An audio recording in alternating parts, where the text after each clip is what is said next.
It's currently 7. My family's still asleep, so I'm gonna attempt to make breakfast. Lately, my toddler has been waking up way before 7:30.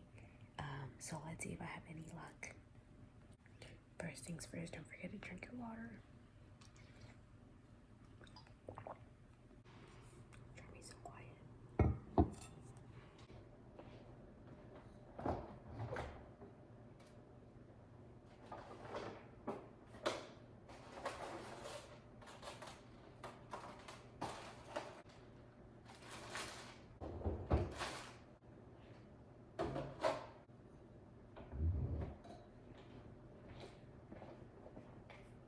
Wash your produce.